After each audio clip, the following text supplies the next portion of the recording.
You're listening to the New World to Go podcast with your hosts, Redbyrd and BDLG. Hello and welcome to another episode of New World to Go. I'm your host, Redbyrd, and with me is BDLG and Danneh. We got an extra person here I mean, here's the thing, guys, and I'll be candid about this. I'm sure you guys have an opinion too. We just literally had our episode 100, and so it's kind of hard to like double down on the now it's our 2-year anniversary. It's like literally 2 episodes apart, so I don't know. But this is our 2-year anniversary episode, technically. Anything to say, guys? You guys gonna sit there and smile or listen? Well, I mean, that wasn't the best transition in the world, man. Well, no, you just technically, and then you like, I mean, you didn't like hand it over to us or anything. That was I a terrible transition. What do you mean? What do you want me to say? You didn't ask anyone a question. You just like that was horrible, bro. You want to call us out? That was on you, man. That was host problems. Well, usually, silence maybe should be. There wasn't any silence. There was like a half a second pause. We're just sitting there looking good. All right, fine. Which translates really well to a podcast. So we let's all right. Well, fluff it. Let's just hop right into the episode. What do you guys say? I have something to say, man. Yeah. Okay, thank you for 2 years. I'm going to tell our audience thank you because I care about our audience, unlike you, Red. Thank you for 2 years, guys. We appreciate you guys hanging out. We appreciate you guys listening. It's been crazy. Yeah. And everyone's been very kind since I've joined the team a little bit as well. So thank you, boys. Yeah, Danny, it's great to have you. Obviously, you're becoming a staple on the show. You have an open invitation. We have another person on the team that has an open invitation, but you're the only one that actually takes the open invitation. So we thank you for that. Obviously, we won't name names, but it's good to have you, Danny. And guys, thank you so much for 2 years of the podcast. It's crazy, to think that we've been covering New World for 2 years now. It's really, we're getting old. We were talking a little bit about getting old on the podcast or before the podcast. And it's true, dude, because 2 years seems like maybe like a month or two now. And it's just crazy how fast time goes when you're old. All right, well, let's just start the episode. This is going great. All right, guys, let's hop right into the news. Listen, man. Listen, Dan. Whoa, I switched to the wrong screen. This is a complete poop show. All right, dude, but listen, guys. Danny, our boy, you don't want to say anything when I cue you, but then you'll laugh through the drop. All right, this is 200. This is what you get. 2 years of podcasting. Or it's been almost 3 by now. Yeah, look at us go, man. This is what you get for professional podcasters here is expert transitions and meaningful conversation. So we're doing a great job so far. All right, obviously we got some news. There was some new patch notes available to us. The PTR patch. And they did make some changes. Obviously, this has kind of been a trend here recently with player updates, player feedback as the PTR is being tested. Obviously, the more time these patches spend on test, the more feedback they're able to get. And so we got a lot of changes to talk about today. This is going to be our main topic and news. We've been doing this frequently recently, so we're just going to hop right in here. So the first thing notable that was changed, you guys can follow along with us over at New World Fans. We have an article up for the patch 2 on the PTR. Our good friend and colleague Mala put it up, and you can check it out for yourselves. The first one, they added 6 new fast travel locations, which are basically just right outside of the expeditions, guys. So this kind of reminds me a little bit of World of Warcraft. They have the summoning stones right outside of the dungeons. Obviously, a perfect location for these. And I can, for one, say that I'm extremely happy that I'll no longer be making that run to Genesis because I've done that like 100 times already, and it's just going to be good to know that I can port right to the door. Yeah, one of the first things that came to my mind when I was seeing these 6 fast travel locations right in front of the dungeons is that we're getting more mutations for all the other dungeons. Like you have these other 3 dungeons, and then you drop all these like why else would you put the fast travel locations there? I guess other than ease of access to the dungeons, I guess. But I feel like kind of goes in tandem, right? Like I feel like we're going to get mutations for all the other dungeons. If we don't, it's a huge missed opportunity, in my opinion. Yeah, it would be good to see. I think I've only run Amarine once, so it'd be nice exactly. to get back in there again. So Yeah. well spotted, nice.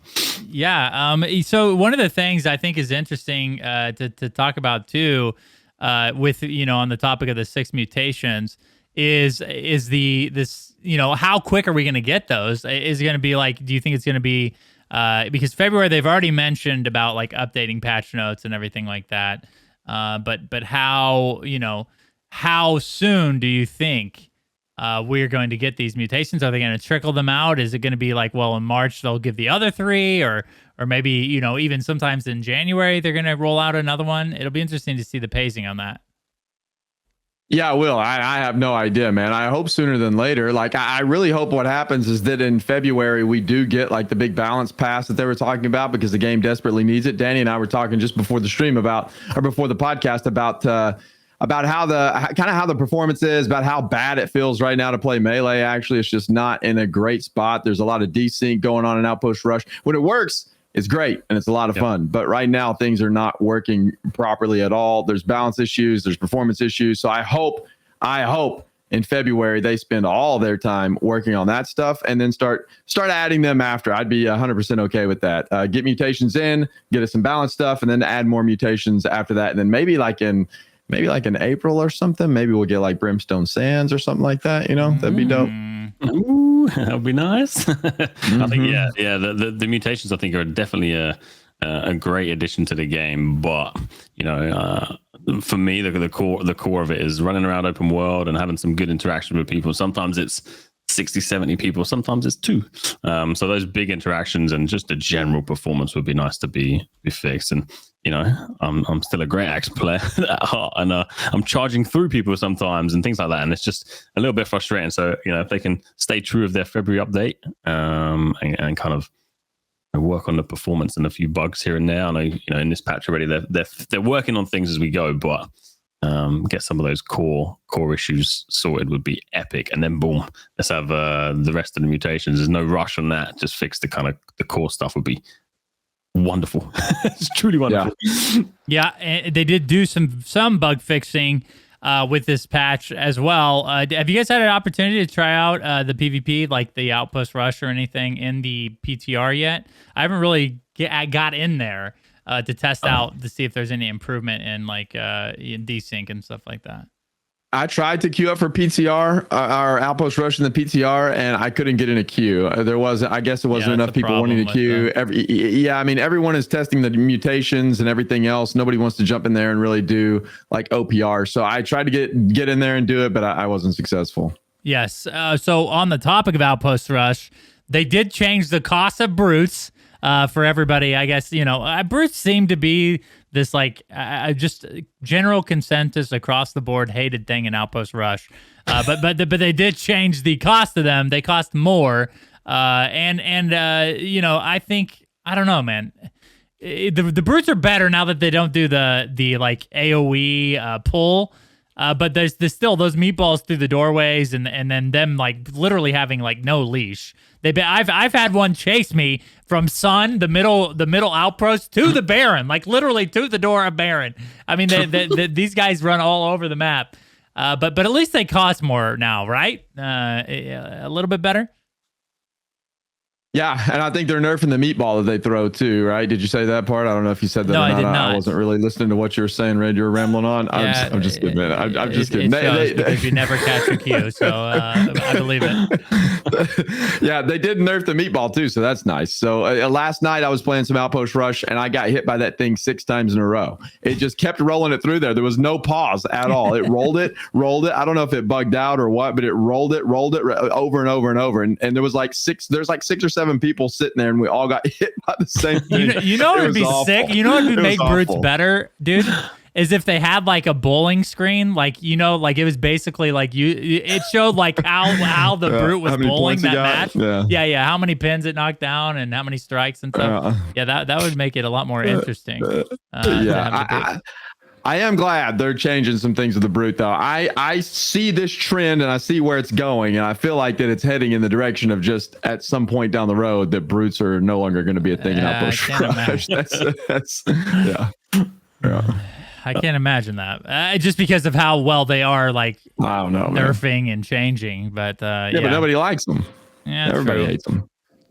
True. They don't really add a lot. Danny, do they add to Brutes? Add to Outpost Rush? Anything? They help. No, the only time I've seen them be used for good effect is if one person's trying to take Moon and he takes a Brute up there, for example, and he starts a Star. You can kind of have a bit of a teammate with a Brute, but at the moment, yeah, they're crazy overpowered. And if you get two in Sun, you are thrown around, and it looks like the changes they're making should kind of balance it out a little bit. But yeah, like you say, I think every time we go in, it's like, who's put the Brute down? Who's put the Brute? And you're checking your scoreboard to see who's killing the NPCs, and you gotta find them. But yeah, I think the changes should be better. Whether or not they're needed in the game mode or not, who knows? But I think there's a lot of great things that can happen with Outpost Rush. We spoke about before, potentially some sort of ranking or cross server, all these kind of cool things that could come to it. But hopefully they can speed up the process of ironing out the kinks within that, and we can get onto some fantastic constant PvP in the future, basically. Yeah. So the only argument, I guess, to keep them in is it does give that PvE aspect to, you do have to, as a team, concentrate on knocking down the Brute if it is causing too much of a problem. And it gives something, maybe you don't enjoy PvP. So then your thing is to go into Outpost Rush to get your Gypsum every day. And then instead of doing the PvP, you go farm the Brutes out. I don't know. Yeah. I mean, I do like the PvE aspect of it. I really do. I think that there's something to be said there about like having other objectives and other things to do within Outpost Rush. I think some of that can be pretty fun. Just the Brutes in and of themselves are not fun. Like maybe if they do continue to tune the mechanics a little bit of the Brute, maybe things will get better and it'll be like more bearable and it'll actually add some fun to the game mode. Right now, the Brute is really more of an annoyance than it is fun. Like I haven't ever heard anyone say that they like the Brute in Outpost Rush. I like the Brute when it's on my team. I mean, I don't even know if I like that because I'll be trying to run into the fort and the Brute's blocking the doorway and I can't get into the fort. So then I'm trying to run as a melee player. I'm trying to run into the fort, but I'm taking pot shots from the top of the ramparts because I can't rush in there because my stupid Brute's in the way of the freaking gate, bro. Like that is annoying, man. Like it's so annoying. And then you got to run out and run back. It's just like, oh man, come on now. Maybe if the Brute works right, then maybe it'd be fun. But right now, the Brute is it's just not fun in OPR. Yeah, there's nothing better than finishing off the Brute kills, just padding your stats that way. I know that as a mage or range player, we do occasionally get a free kill or two from the Brute. So, but yeah, it does need some titration, that is for sure. So gear score 585, casting will now produce 2 items up to 599. Or plus 2 items up to 599. It used to be plus 1. We had this thing. I mean, and it seemed to be even before 589 or 585 that sometimes you would get those like plus 1 gypsum increases, and that was kind of a pretty feels bad thing, right? So now at least you have some insurance here, all the way up to 599, that you're at least going to get 2 expertise increases. So that's a good change overall, I think. Danny, how you have any? Yes. Yes, I love the change. I think it's good because that you're going to be able to get your gear score up. What I was trying to get out was the change that they've retracted with the gear score changes. So before you could only upgrade your 600 gear score items. Now you can do the gear score changes from, I think it's 580, and it's kind of different, but it kind of ties into the same topic where they're actually listening to the feedback people have given on the PTR, and I think that's huge. I think it's fantastic. But yeah, this is a great change, to be honest. I think it's awesome. Yeah, have they confirmed 100% yet that they're going to allow items under 600 to be upgraded?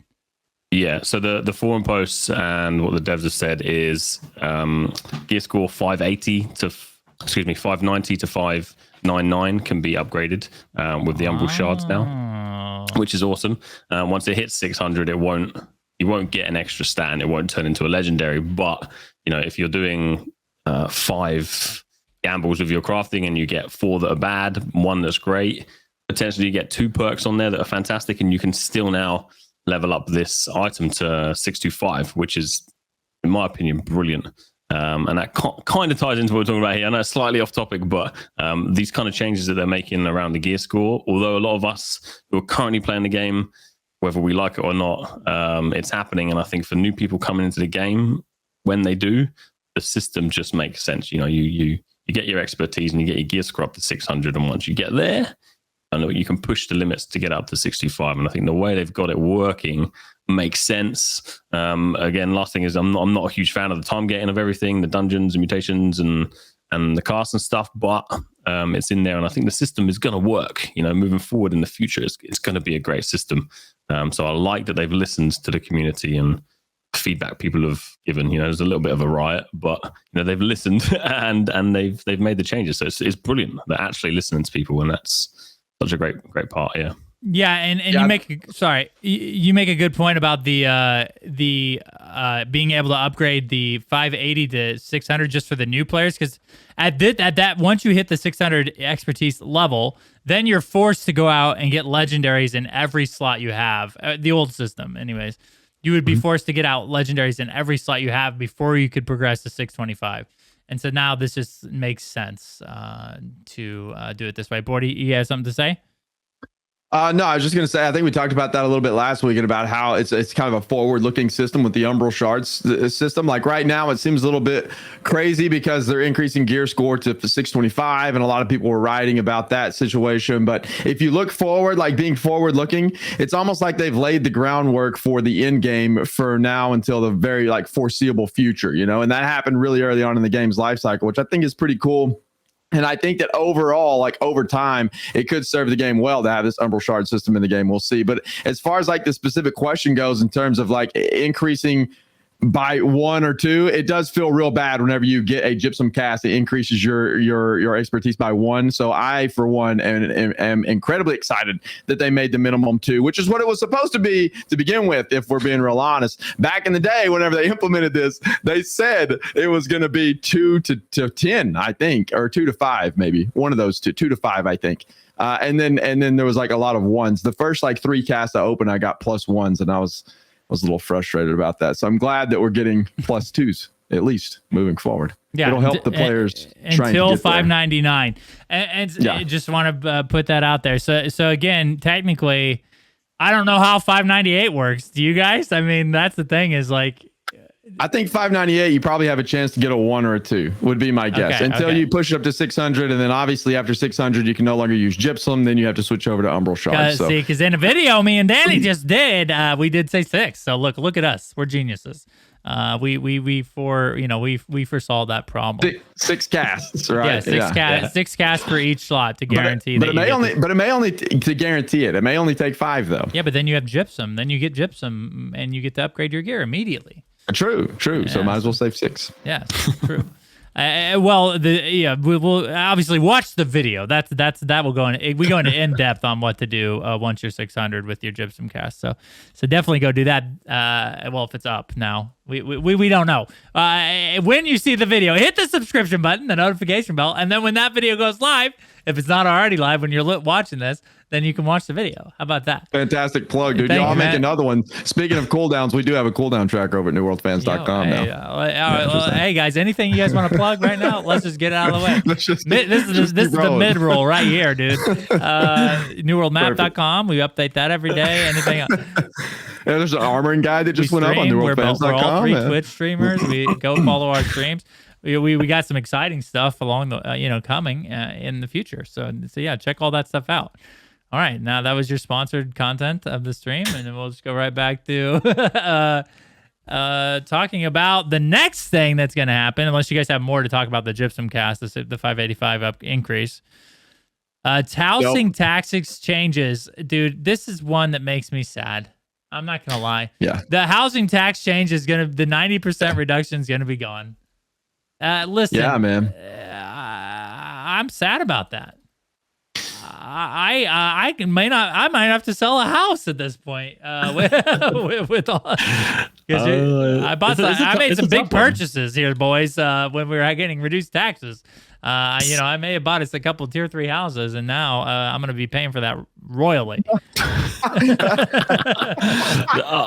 been pretty lucky. I've been on the receiving end of that tax. So yeah, we don't care about that, Danneh. So I've been on both now. Well, we've lost our territory, man. We've lost it. We've lost all the big money coming in. But I know that they're reducing the minimum anyway. Is it down? Yeah, down to 2.5. And the maximum can be 10%, so it is not reduced 20 still anymore. Yeah, which is better. But the one thing that I think potentially they overlooked, obviously, is once they brought this reduction in, everyone put the house taxes to max. 20. So the companies earn so much money out of this, and I've seen a lot of posts everywhere. There's a lot of powerhouse companies now that may have earned maybe more than 10 to 15 million gold in this period of time. And that's also a kind of a scary thought. So I'm glad that the changes are happening, and I'm glad that they're reducing the taxes down a bit. I think that will kind of help overall, but my fingers are just crossed that people who own these territories where our houses are kind to us, and they put it down to 2.5 basically. We can keep it kind of nice and cheap. That would be nice, please. Thank you. Yeah, I don't see that happening because a lot of people now, some people have like 8% tax on trading already. So we'll see how that lands. But yeah, that's going to be definitely a big adjustment back to the regular housing taxes. But it's happening. It seems like it's going to be gone with this patch. Doesn't it kind of read that way? They're making these changes because they're going to make the change back. Yep, that's the way I take it. So no longer 90% reduction in housing tax, which is a huge reduction. So I don't even know what my housing tax is supposed to be honest with you. It's so cheap, I just pay it. I don't even pay attention to it. So now it's going to be like this huge shock whenever I have to pay this huge tax bill. Well, yeah, like Danneh said, most people are running 20% housing tax, which would make it 2. And I'm paying like anywhere from like $200 to $400 a property. So now I think it's about to go up to maybe a couple thousand with each property. So not good. Should have bought those big houses, hey, man. Hey, man, I'm flexing on people, dude, with my Evansville house, dude. You're not gonna be flexing when they foreclose on your home, bro. Maybe I'll get sponsored. Maybe they're like, "Yo, your house is so cool. We want to run ads in your house." I don't know what you're gonna do with all that furniture you've been putting in that Evanscale house. You're gonna have to squeeze it into some kind of little shack now, man. No, bro. I believe, dude. I got some money making methods that I'm about to utilize now that I'm going to be house poor. So the next one is Azoth Vial nerf. So we'll be getting less of these. They're not necessarily nerfing how much Azoth they provide, but we are going to be getting less of them. But they do have some changes we're going to talk about here in a bit that kind of also reduces the amount of Azoth we're going to need as a whole. But what do you guys think about nerfing the frequency that we're going to get these Azoth bottles? Bordy. You better go buy them now. That's what I think about that. You better go buy up all the Azoth vials now. I know on Eden, people have already been buying them up. They've been snatching them up after they released that news. So you can't even hardly buy them anymore. I don't think it's going to be that big of a deal, though, to be perfectly honest. Like, I don't know that it's a huge ordeal. I mean, I don't really have that many problems making Azoth now. If I get low, I just go run a couple of Outpost rushes and I'm good. And then I can go craft or do whatever I need to do. Plus, they're reducing fast travel costs. So I don't think Azoth will be as big of a deal in terms of like traveling around the map. The only thing you're really going to want it for, well, not the only thing, but obviously like the main thing I think is going to be crafting. And I think you're still going to have ways to get Azoth to be able to craft. I don't think this is like some huge, massive change. And I don't even know that I think it's an overreaction. I think people are going out and buying it all up and then trying hopes to like profit off of it later, which they may, because they're going to control the market, I guess. But then I think over time it's going to level out. I don't think it's going to be that big of a deal. I'd be right. Yeah, you can't buy it at all. It's completely gone on our server. There is nothing on the market at all, and I know a few people that have it. So good on them. But yeah, it's completely gone. I'm just hoping we can still get some drops from time to time. And I think with the housing changes, if we have to pay more housing tax, If we can't afford it now, we will lose storage, which means we might be holding more gear on us, which means travel might be more. So I think hopefully they managed to find this balance, from the reduce of the fast travel, the increase of the housing taxes, and plus my inventory is going to be full of stuff. So let's see, man. I'm nervous about this change, but we'll see. Well, shame on you guys for, I know your company is one of those companies that buys up everything on the market and then reshifts it. So, you guys, hopefully you'll have a rude awakening for that. Honestly, it'll be interesting because now the distance thing is out of the equation, right? So maybe your housing or where you own your house isn't as significant anymore because now, because I know a lot of people try to spread out their 3 houses among the maps so that fast travel's cheaper from each one. So maybe that will change the dynamics of where you want to own a house now that the distance travel is gone. We have level 23 to 40 are getting a 20% boost to experience. So that'll be good, man. I think that the leveling experience right now that the game has been out for this long, I think it'd be great to go back and speed that up just a touch for new players. There was a lot of comments, wasn't there? A lot of people were kind of between 30 to 35 was kind of the main drop off, right? For people, it's just like, it's too much of a grind for me. They don't enjoy it. And I think a lot of people started to drop off between that time. But I think now they've got new quests. They've got more, they're quests and new orders kind of same, but there's more quests there. There's more things to do. Whereas before, I think you get to certain points and you just get left on your own and you have to go and figure out how to get this XP. And a lot of people kind of needed that hand holding. So this might help retain some players all the way to the end game, and then they can enjoy the rest of the stuff that's there. Our chest runs and Outpost rush and things. So this is good. I think if people do come back and they do make new characters, or people try the game for the first time, making sure that they enjoy it is really important. So this is adding to that experience, I guess. Yeah, I would agree. I'm glad that they're going back and revisiting kind of the leveling experience for sure, because I know level 23 to 40, that was one of the rough spots without a doubt. Like there were times in the main story where you just got stuck and you couldn't really progress, and 23 to 40 was one of those problem areas. So I'm glad that they're addressing that. So now maybe you can just maintain your course on the MSQ and doing the quest and level up versus having to go grind out all these town boards like we had to do, which was god awful in the beginning of the game, like spending all your money on town boards. It wasn't very fun. So now I'm glad that they're revisiting that to make that maybe kind of a smoother transition from quest to quest and MSQ to MSQ, so that you can just kind of continue on that trajectory up to level 60 versus having to do things that you don't necessarily like want to go off and stray off to do. The town board mission should be something you pick up, you do them as you do them. It should not be your main source of leveling up to level 60. That's just not fun gameplay to me. So I'm glad that they're revisiting that, and I think this is a really, really good change. And I'm also glad that they are looking at the leveling experience as well, and not just in game. So hopefully, whenever new players do come, their experience is a lot more pleasant. Absolutely, and I think you guys both made good points about just the leveling experience as a whole. Because here's the thing: is like, most people playing now are like maybe even trying to join a friend, right? Like maybe they have a friend who's level 60 in the game that's really enjoying the game, and they've referred them to the game. So uniting those two players, the new one and the person that's the veteran, is as quick as possible, I think is really important, just for the experience of the new player. And then in general, like if we're going to bring out new content or have a new expansion, it just makes sense in my mind, for there to be a main track on the story quest to be able to level up all the way to max level, instead of I think both of you mentioned the storyboards, or maybe it was just Bordy, the mission boards. That should be supplemental. That should be something that, yes, I pick up a few that I know I'm going to complete, but I don't just consistently go buy salmon off the TP just to level up. Like I don't know how great of an experience that is. That's for sure. But so the next change is orb material chisels are now tradable. I'll start with myself. This is fantastic. I do not want to grind tokens unless I want to grind tokens for some other reason. It's nice to have these items available on the auction house now to buy while you're crafting orbs. Danneh, what are your thoughts on the changes?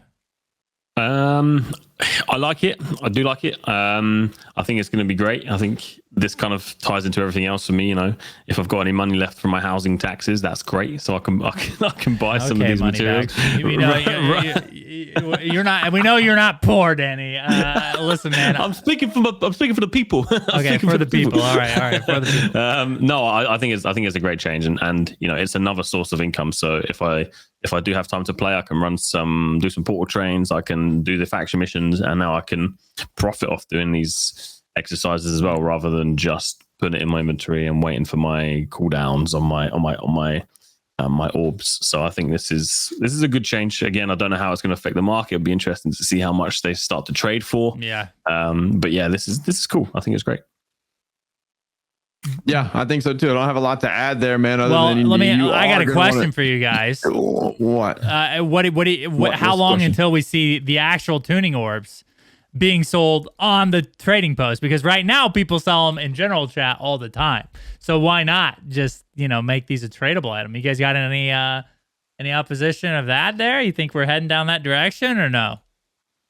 I don't think so. I think it'll be a very long time before we see that happen, man, because the gate is there. The gate is there for a reason. Like, even though it is a little bit harder to get in there, but I think I don't know, man. I don't know that that's going to happen for a long time. I think that they want them to be gated how they're gated, or else they wouldn't have implemented the mutations being gated how they're gated. Mm-hmm. So I think that they are committed to that purpose and committed to that cause, and players have just found a way around it. I think it would be almost more likely that they would implement some system to prevent you from selling your orb versus allowing them to be sold.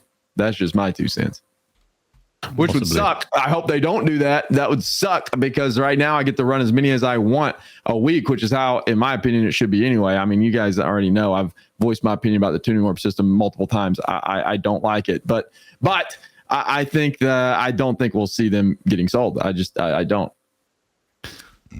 Well, yeah, I was going to say it would be nice to a big change, not get rid of it straight away, but find a way to make it a bit cheaper and allow us to run these more often, and let us grind out these dungeons. Let us spend time in them, rather than once a week. Yeah, I would like to see them tradable. I would like to see them be able to be sold, but I'd also like them to be completely gone and we can just go in. So yeah, it kind of is what it is. I'm happy with the way it is. It would just be nice if they could kind of improve as we go on. So yeah.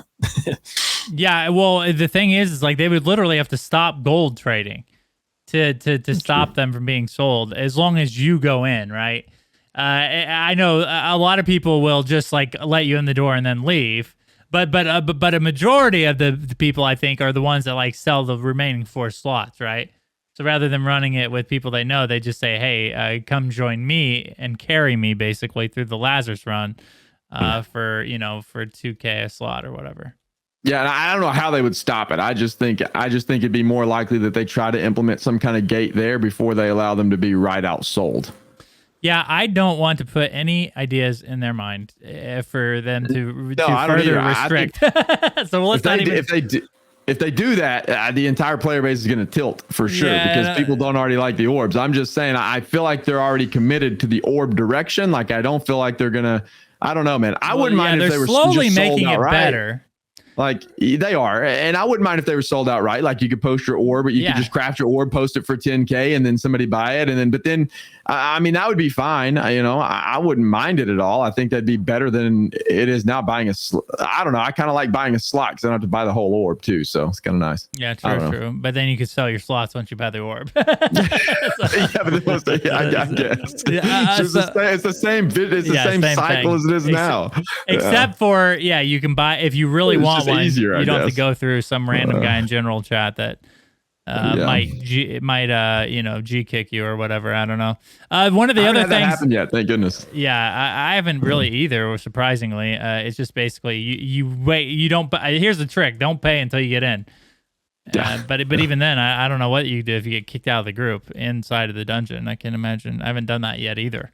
But normal orbs now are available on the faction vendor once per week as well. So another good, I think a good change if we're going down this path to kind of make dungeons or expeditions a little bit more accessible.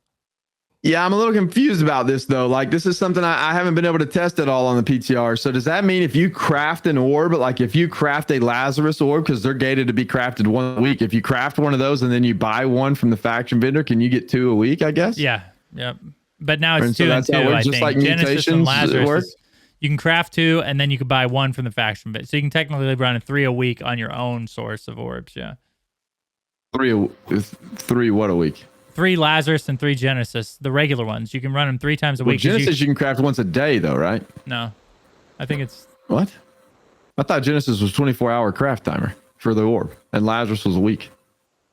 what? I Is don't that know. wrong? I never craft my own orbs. I don't know. I always buy my way into the dungeons. I have no idea. So I believe if I'm and Danny, help us out here if you know. I believe Genesis is 3 times a week right now, and then Lazarus is only 1 time a week right now. So now that what they did was they normalized both of them. So now they're both twice a week, and then you can buy 1 off the faction vendor. So technically they're both 3 times a week if you buy the faction vendor one. I think it's I think you're right. Yeah, it's 1 Laz, 3 Genesis, and then with the new ones coming out, and we can. As far as I'm aware, you can still do the crafting, but you can now also purchase the extra one on the faction vendor, right? Yeah. Yeah. Okay, Yeah, cool. you're right. It's 3. So it's 3 every 7 days for Genesis. It's just confirmed. Yeah, and they're changing that with this patch. So that'll be 2 Genesis, 2 Lazarus instead of 3-1 is a split. But the rune stones that you need to make them are on a daily cooldown. You can make 10 rune stones a day. Yeah. Yeah. Okay. So okay, cool. All right. So a little bit more available, I guess. Genesis stays the same, but Lazarus is much more available than it was before. That's good. I don't want to go too far off topic, but the fact that they're available on the faction vendor now is really cool. Mm-hmm. My only request is that you make these faction missions fantastic, please. Make them a bit more PvP ones. I'm talking about specifically a bit more PvP, a bit more exciting, a bit more engaging. Because at the moment we don't want to do them, but I'm glad that they're there. I'm glad that there's some additional ways to get them, but. Slightly off topic. Please make PvP missions a little bit better.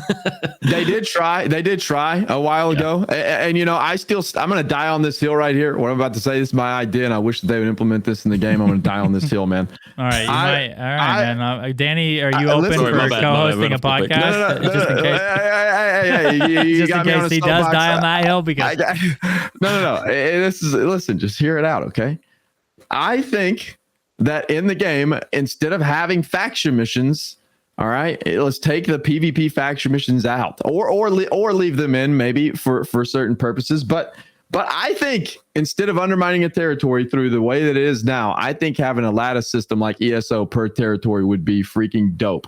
Like, have forts, all right, scattered around each territory. There's like 3 or 4 of them. You go, you fight, and if you can manage to connect all those forts by your faction, then it triggers war, and then you get to go into war. That way there's ongoing, constant, all the time PvP in every single zone. It never ends. You're just all the time fighting. It's all the time this revolving, like going around fighting for this fort, and then it even shows it on the map like it does on ESO. Just take a page out of their book, implement that in a new world, and put it per territory, and boom, dude, you have ongoing PvP all the time. You don't have to run these goofy missions. You know where it's at all the time, and you just go fight all the time.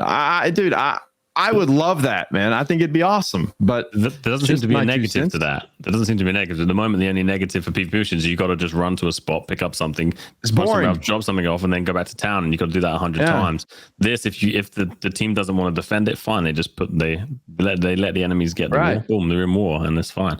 Oh, it's not bad, man. I like that. Great idea. Sorry, I'm with you, man. See, I think it'd be awesome. I would like it. Well, and then are the wars on a timer still? I think, you know what I mean. Well, that's what would trigger the war, right? If you don't get to go play in the actual war, at least you can do the PvP in the open world. That is almost like an open world war in and of itself, right? So you just run around in the territory, you do all the stuff, and then I think you'd have some absolutely epic, like 3 faction battles going on all the time in almost every territory. I just think it would be really cool. I don't know, man. Just an idea. Just an idea. Okay, well, I guess we'll see. Wait and find out, right? If your idea was implemented or not. It probably won't be. Yeah, and then Great idea, though, man. Great idea. And now you waged your soul on it, dreaming. so now we're all in trouble. Bound items will only take damage on death now. I like this. But the problem is most of the stuff in my inventory is probably bound to me, so not a lot of changes there. A lot of the times running the dungeon, if you die a bunch or whatever, all the gear that you've gotten, or maybe like for instance in the Murkguard runs, if you die or get pulled onto, all that gear that you've just got is all that has to be repaired before you sell it on the auction house. So at least that is a good change in that direction. I think it's great. Does it just to confirm, when it says bound items only take damage on death, because at the moment you can take damage on your gear just by using it, right? So hopefully we're only going to lose that durability when we actually die, and that's great because I'm constantly repairing gear. I mean, to be fair, I am pretty bad. I do die a lot, but this will definitely help out kind of just general gameplay and running around and playing. So, I think a welcome to change for sure.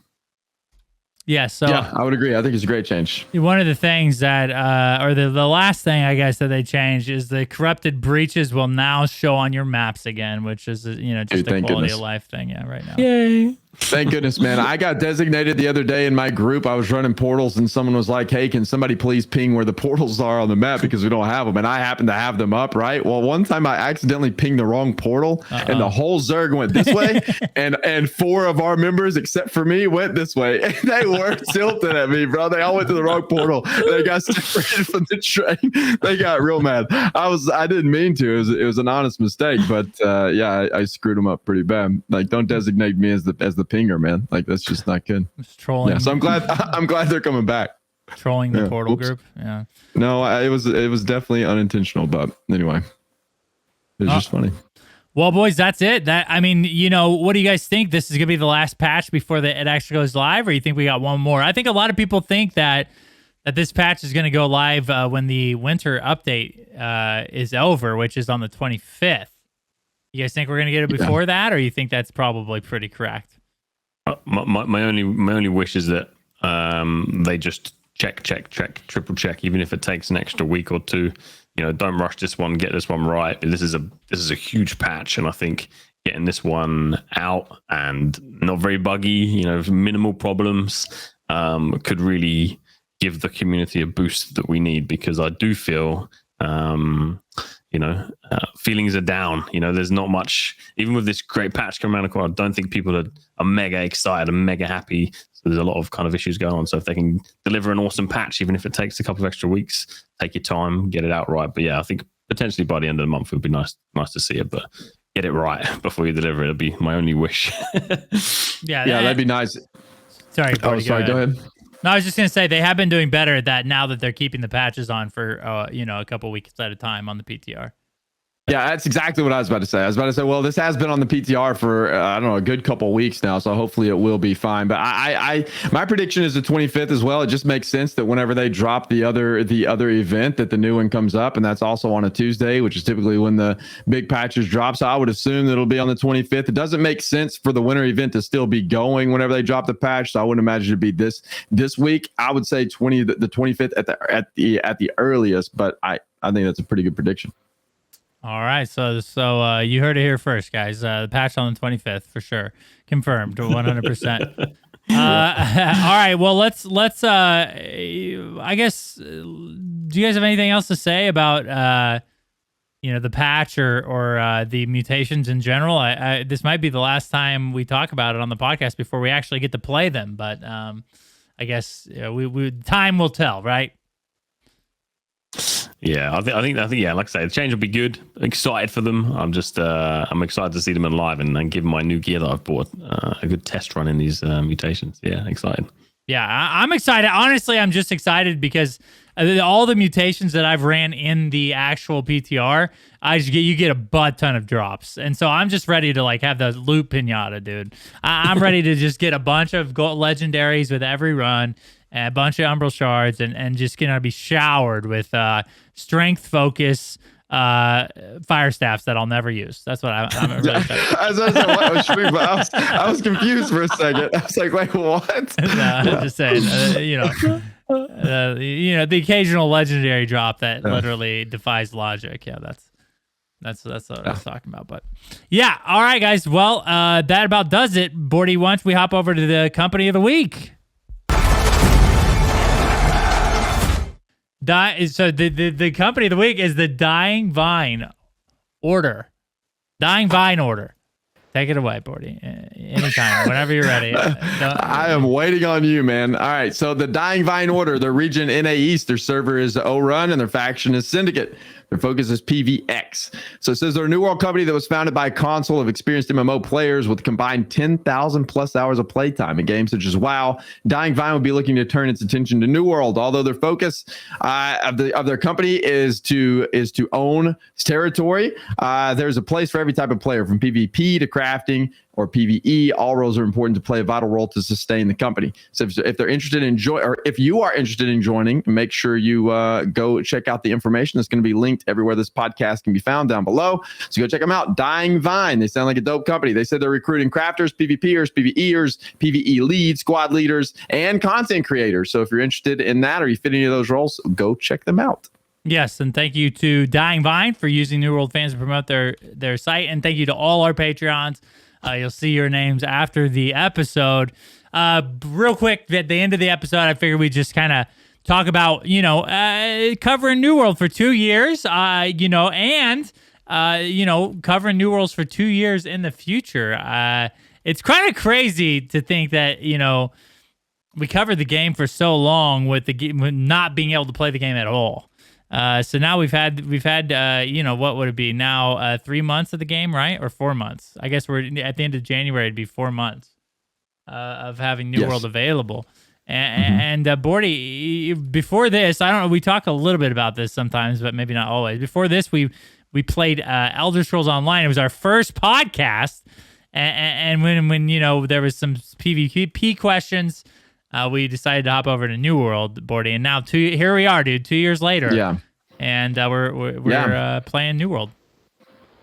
Yeah, man, I think overall it was a good decision. I really do enjoy New World. Right now, the state of PvP is not fantastic. In Outpost Rush, the open world PvP is great, but I know Wars and all the instanced versions of PvP, like Wars and Outpost Rush, not good. Whenever you get into an open world fight, we were having a dueling tournament the other night, and that PvP was fun.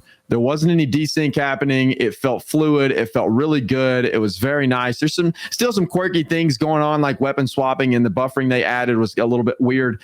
But overall, it feels really good, and it's so much fun. And I see that potential, and I want that potential incorporated into these instanced versions of PvP. And I think they're going to have something very, very special. And that's why we came to New World to begin with. We love PvP. We want to see all these things come to fruition. Hopefully, we'll get some competitive PvP at some point. But overall, I think it was a great decision, and 2 years invested, well worth it, because I do still believe in New World. I still really like the game, and I think the future can be very bright. They just have to get some of these small things worked out, and I, for one, I really hope they stick to their vision of wanting PvP and PvE to coexist, and what Scott Lane said about one not being more important than the other. I hope they stick to that, because we haven't really seen a big PvP pass since the game has launched. What we have seen is a lot of PvE content being added to the game with mutations, and then the way that they're just kind of handling some of the other in-game content with questing and adding new mobs and all of this stuff. They're really pushing in that direction, and I hope that they kind of take a step back at some point and revisit PvP fairly soon to do something good in that area, because I know that's why the vast majority of people play it. And so I just hope they do, because that is what made us step away from ESO. Not that we'll ever step away from New World. I think I'm here for forever, probably until the game is done, which hopefully will be forever. I hope it goes on forever. But yeah, overall, I think it's a great experience so far, man. All right, Danny, I'll throw it over to you. Now that we've talked about the past 2 years, obviously, what do you think the next 2 years has in store for New World? I know me and you just put up a video, the top 5 things we want to see in New World in 2022. But now, the game is still kind of in its infancy, right? It's a brand new MMO, and usually over time, as MMOs kind of accumulate, content and everything like that, it gets, better and better. What do you think in 2 years the future holds for New World? Yeah, I mean, seeing the developments from when I first saw the game, playing the alpha to where we are now, you know, for me the game has been like literally life changing. You know, the community's been amazing. I'm spending most of my days streaming this game. So for me, the game has been amazing, and I do love the game. I think it's really easy once you spend the amount of time we do looking at the game to be quite critical, and the same with everyone else who's probably over 1,000 hours at this point to be very critical. And even people that have spent less time, what's it been out 3-4 months? When we look at other games, we are comparing it to WoW. We do compare it to ESO. We do compare it to Guild Wars, who may have had a better launch, but they've been out years now, and they're at a point where there's a lot in the game. And I'm hoping New World follows suit. I hope they do look at Ashes. I hope they do look at Guild Wars and see what they've done right and see what they're doing right, and implement these things to New World. I have crazy ideas that I would love to see happen. I spoke about the naval content. I want to see pirate ship. I want to see guild islands. I want to see guild focused things. I want to see epic large scale battles actually work. Hundreds of people fighting each other without the desync, without teleporting, without lag. And I think the game with the combat system will be world class if they can figure out the issues with the desyncs. They can figure out the balancing. They can just figure things out. People will come back to the game. I absolutely believe that. You put a small post out on, I did put stuff out on TikTok, and the amount of attention it still gets, people do have this love for the game, but they just don't want to play it yet. Even if they tell everyone they hate it, I think people still deep down want to see it succeed because it is a great game. So in the next 2 years, I just hope they manage to find their footing and, bring back the attention that it got on launch and, win people over again. But I think that's going to be a tough task. And the next 6 months, I think, are really going to be very paramount to them and doing some good releases, some good updates. And yeah, I'm excited to see where it goes for sure. Absolutely excited. So I'm really keen to see what happens over the next 6 to 12 months, really.